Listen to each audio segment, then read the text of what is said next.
Parfois, un seul message qui s'allume dans la nuit suffit à dévoiler un complot soigneusement caché. La lumière ambrée du restaurant Le Saphir, au 17e étage de la tour Montparnasse, faisait danser des reflets chauds sur le verre de vin que tenait Camille. À travers les baies vitrées, Paris scintillait sous la fine pluie de décembre. Personne à cette table ne se doutait qu'en une seconde à peine tout basculerait. Luc venait de s'éclipser pour répondre à un appel. Son iPhone vibra, l'écran s'illumina à côté de l'assiette de porcelaine. Camille, en voulant juste redresser son verre, vit alors s'afficher le message « Laisse-la finaliser le contrat, puis écarte-la ». Expéditeur, Guillaume Ray, nouveau PDG du groupe Sinclair. Le cœur de Camille se serra. Les mots, brefs, glacial, impitoyables. Un instant fugace, mais suffisant pour comprendre. Ces 6 derniers mois de labeur, les nuits blanches à réécrire chaque clause, les réunions secrètes avec le client, n'étaient qu'un tremplin pour qu'il la pressant comme un citron avant de la jeter. Elle releva légèrement la tête. Autour d'elle, les rires et le tintement des couverts des représentants de Bernard et Fils emplissaient la salle, inconscient du drame qui venait de se jouer. Sa main tremblait imperceptiblement sur la tige du verre. Elle inspira profondément, afficha un visage serein, mais à l'intérieur, une flamme venait de s'allumer. Luc réapparut, sourire poli aux lèvres, ce sourire qui ne touchait jamais vraiment ses yeux. Cette fois, Camille perçut un éclair dur dans son regard, comme s'il savait qu'elle avait lu ce secret fatal. Elle lui rendit un sourire lent, assuré. À partir de cet instant, la partie était lancée. Mais il n'était plus question de jouer selon leurs règles. Cette fois, Camille écrirait son propre scénario. Le temps que Luc reprenne place, le dîner poursuivit son cours comme si rien n'avait jamais été troublé. Les verres se remplirent à nouveau, les assiettes de dessert délicatement déposées devant chaque convive. Mais Camille, elle, n'était plus la même. Elle se tenait droite, ses yeux détaillant les moindres gestes de Luc, ses doigts qui tressaillaient au moindre vibreur, son sourire figé lorsqu'il essayait de converser avec les clients. Soudain, Étienne Bernard, le directeur des opérations de Bernard et Fils, leva son verre vers Camille. « Camille, pour être franc, votre vision a rapproché ce partenariat plus que quiconque. Vos analyses sont d'une précision chirurgicale, mais toujours limpide. Nous avons une confiance totale en vous. » Ces mots résonnèrent comme un électrochoc. Camille capta le regard des autres dirigeants. Admiration, respect, tout convergeait vers elle, et jamais vers Luc.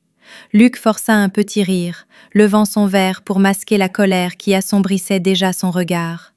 Mais les rires des partenaires continuaient de remplir la salle, les compliments fusaient encore vers Camille, laissant Luc impuissant, isolé. À cet instant précis, Camille comprit. La confiance des clients ne se vole pas, elle ne se simule pas, et tant qu'ils croyaient en elle, elle détenait la clé, celle que Luc et Guillaume Ray ne pourraient jamais posséder ni briser. Les compliments se succédaient autour de la table comme une mélodie suave, mais à l'intérieur de Camille, une houle sourde grondait. Dans la lumière dorée se reflétant sur le visage de Luc, elle ne put s'empêcher de revoir ces instants où ses ambitions avaient été piétinées. La première fois, 3 ans plus tôt, elle avait négocié seule le contrat Monarque de 12 millions d'euros. Elle avait reçu un mail de félicitations de la direction. Pourtant, en fin de trimestre, la promotion fut offerte à Luc, qui à l'époque n'était qu'un stagiaire à l'antenne de Lyon. La deuxième fois, après avoir piloté la réorganisation du projet Comète, on lui avait promis une avancée majeure par le DRH. Mais la réponse officielle tomba sèche. Vous êtes trop performante dans votre rôle actuel. Nous avons besoin de vous ici.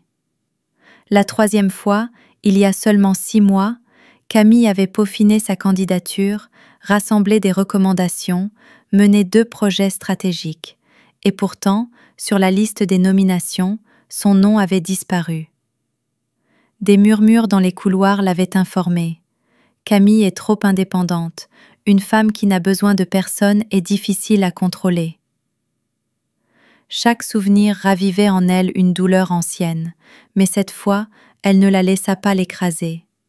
Elle transforma ce passé en carburant, déterminée à ne plus jamais se laisser reléguer dans l'ombre. Il y a 2 mois, par un matin frais de fin octobre, Camille attendait dans le petit café l'ancienne librairie, nichée au fond d'une ruelle du Marais.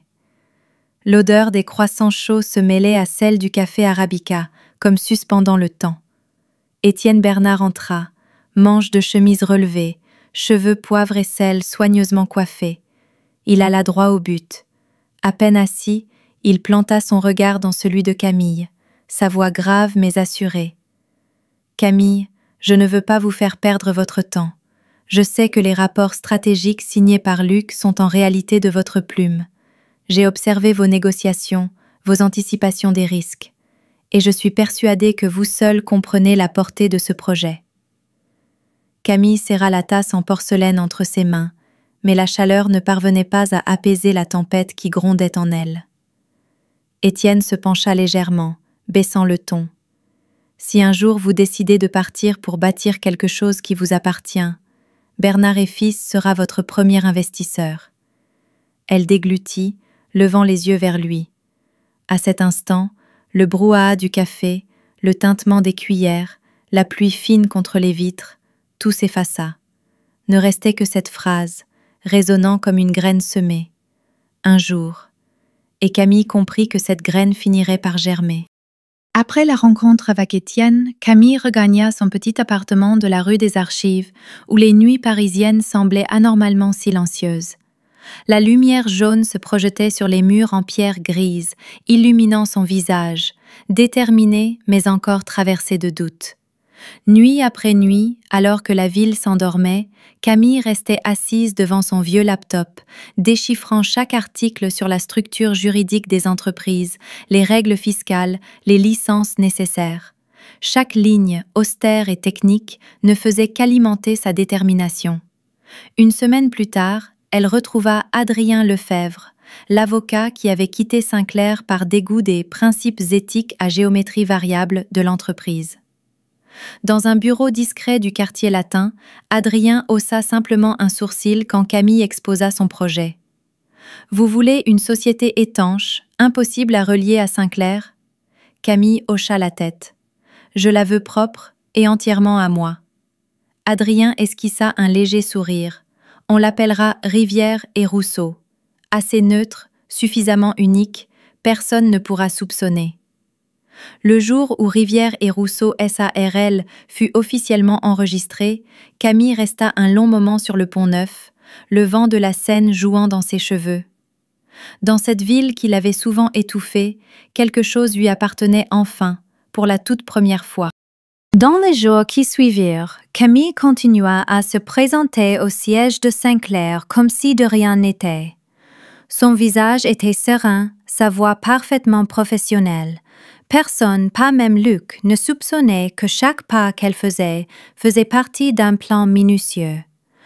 Seule Lila, sa jeune assistante aux cheveux bruns soigneusement attachés, au regard vif et à l'oreille attentive, remarqua rapidement que quelque chose clochait.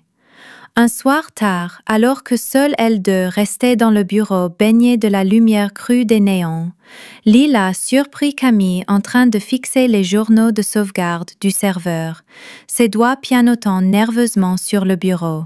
« Vous n'êtes pas vraiment là pour vérifier les logs de sauvegarde à minuit, n'est-ce pas ?» demanda Lila, sa voix douce mais ferme. Camille leva les yeux, un sourire mêlé de surprise flottant sur ses lèvres. Quelques secondes de silence passèrent avant qu'elle ne ferme son ordinateur et murmure « Si tu ne veux pas être impliquée, oublie ce que tu as vu ce soir. » Lila ne recula pas. Elle s'avança, baissa le ton. « Vous m'avez appris la chose la plus importante quand j'ai commencé ici. Ne laissez jamais quelqu'un d'autre définir votre valeur. Je ne l'ai pas oublié. » Dans ce silence dense, Camille comprit qu'elle n'était plus seule. Ce soir-là, Lila resta 3 heures de plus, sauvegardant tous les plans, propositions et stratégies que Camille avait élaborés avec soin, sur un disque dur vierge, sans métadonnées, sans traces. Elles échangèrent peu de mots, mais lorsque Lila tendit le disque à Camille, son regard parlait pour elle. Nous sommes dans le même camp. Il ne restait qu'une dernière étape. Camille était seule dans la salle de réunion du 21e étage du siège de Sinclair. Le contrat de 39 millions d'euros avec Bernard et Fils était prêt. Il suffisait d'un clic pour l'envoyer, et tout appartiendrait alors à l'entreprise qui voulait l'effacer. Dehors, Paris étincelait sous le ciel de fin d'année, mais pour Camille, ses lumières paraissaient glaciales. Son doigt planait au-dessus de la souris, le curseur figé sur le bouton « Envoyer ». La porte s'ouvrit doucement. Lila entra, le visage tendu. Elle referma la porte derrière elle, s'approcha de Camille et murmura précipitamment « Je viens d'entendre la RH à la cafétéria. Ils vont vous licencier demain matin. Votre nom est sur la liste. » Camille sentit l'air se figer autour d'elle. Elle baissa les yeux vers l'écran. Le message prêt à envoyer semblait la narguer. Si elle envoyait le contrat maintenant, ils obtiendraient le joyau qu'elle avait mis 6 mois à façonner. Et elle serait écartée, sans rien. Elle inspira profondément et retira lentement sa main. Dans son regard, un éclat glacial, mais sous la surface, un feu ardent. On ne l'envoie pas ce soir. Lila hocha la tête, les lèvres serrées. Elles restèrent côte à côte, silencieuses, comme deux guerrières dans une citadelle ennemie. À cet instant précis, Camille sut qu'elle avait repris le contrôle et détenait un levier que personne n'aurait pu imaginer. Et c'est le lendemain matin, Camille pénétra dans le hall de Sinclair, tenant son mug inox habituel, comme chaque jour. Mais quelques minutes plus tard, son univers bascula. Lorsqu'elle tenta de se connecter à son ordinateur, l'écran clignota en rouge, accès refusé. Une nouvelle tentative, même résultat. Puis une notification de la DRH s'afficha, froide et impersonnelle. Camille Durand, votre contrat de travail est résilié avec effet immédiat. Tous vos accès sont désactivés. Le service RH vous contactera pour organiser votre départ. Elle resta figée, le souffle coupé. Autour d'elle, ses collègues poursuivaient leur routine comme si de rien n'était. Dans un coin, Luc, un sourire suffisant aux lèvres, conversait au téléphone, la satisfaction peinte sur son visage. Quelques heures plus tard, un message de Lila s'afficha sur son portable. « Je viens de voir. Ils ont transféré tous vos projets sous le nom de Luc. Dans le système interne, votre nom a disparu. » Camille avança lentement dans le couloir, chacun de ses pas semblant écraser les fragments de sa confiance. Des années de dévouement, des nuits blanches, effacées en un instant. Mais dans l'ombre de son regard assombri, une lueur nouvelle se dessina.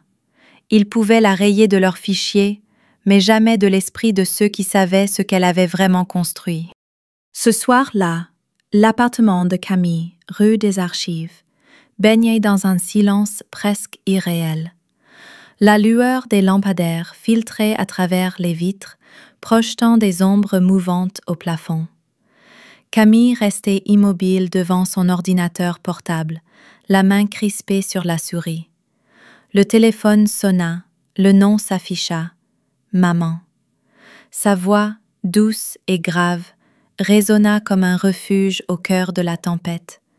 Ma chérie, je sais que tu souffres, mais n'oublie pas, tu n'as jamais eu besoin de quiconque pour prouver ta valeur.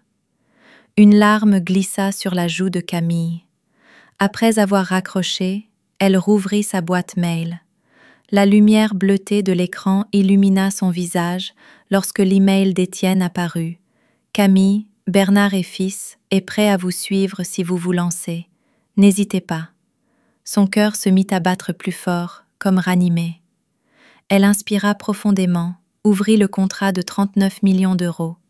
La mention Rivière et Rousseau SARL, Camille Durand, présidente, remplaça celle de Sinclair. Elle accompagna son email à Étienne d'une simple phrase « Merci pour votre confiance, je suis prête ». Puis Camille cliqua sur « Envoyer », sans trembler, animée d'une détermination farouche. dans le calme de la nuit, le léger whoosh de l'email expédié retentit comme le premier coup de canon d'un nouveau départ. Quelques minutes à peine après l'envoi de son email, le téléphone de Camille vibra sur la table. L'écran s'illumina, Étienne Bernard. Un instant suspendu où tout l'appartement sembla retenir son souffle. Elle décrocha. La voix d'Étienne retentit, grave et assurée. « Camille, je viens de recevoir le contrat. Toutes les conditions sont impeccables. Bernard et Fils est prêt à signer immédiatement. Et plus encore, nous souhaitons discuter d'un investissement stratégique pour la prochaine phase de votre développement. » Camille ferma les yeux, ses lèvres tremblant sous l'émotion. Tous ces jours de mépris, ces nuits sans sommeil, ces promotions manquées, balayées comme un mauvais rêve. En une nuit, elle venait non seulement de sauver son travail, mais d'ouvrir la voie à l'avenir qu'elle méritait. Étienne ajouta, sa voix adoucie mais pleine de conviction. « Je crois en vous, Camille. » Et ce n'est que le début. Camille serra son téléphone, le regard perdu vers la fenêtre où l'aube commençait à poindre sur Paris. Dans cette lumière naissante, elle comprit, la nuit était terminée et son heure venait enfin de sonner. Le lendemain matin, alors que l'aube se levait à peine sur Paris, le téléphone de Camille se mit à sonner sans relâche. Sa boîte mail se remplit à vue d'œil. Chaque nouvel email faisait apparaître un nom familier. Directeur, chef de projet, PDG de partenaires clés. « Camille, nous avons appris que le contrat avec Bernard et Fils a été signé avec Rivière et Rousseau. Nous ne souhaitons plus travailler avec Sinclair. Indiquez-nous les étapes pour transférer nos dossiers. » Camille, vous êtes la seule à vraiment comprendre notre projet. Nous voulons continuer avec vous. Appels, messages, courriels, ils affluaient comme une pluie de printemps.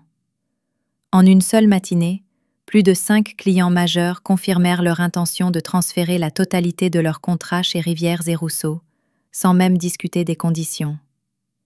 Camille resta assise devant son écran, observant le flux incessant de notifications.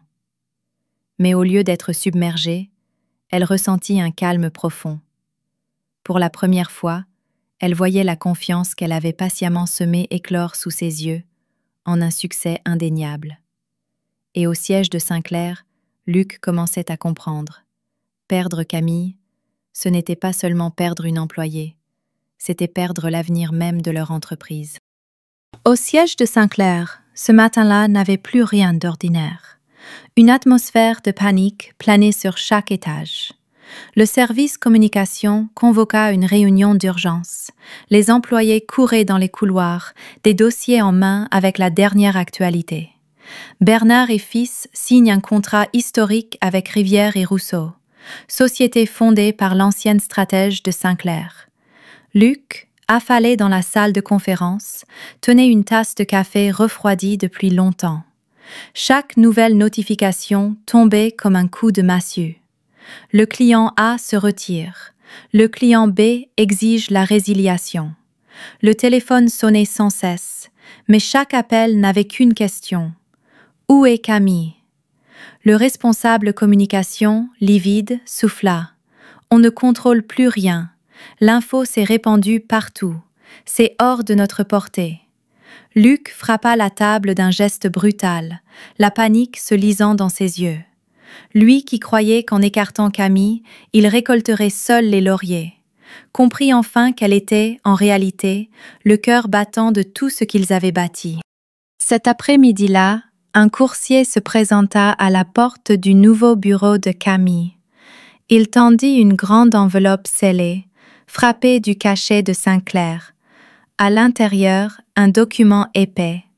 Notification de poursuite, accusation de violation de confidentialité, captation de clientèle.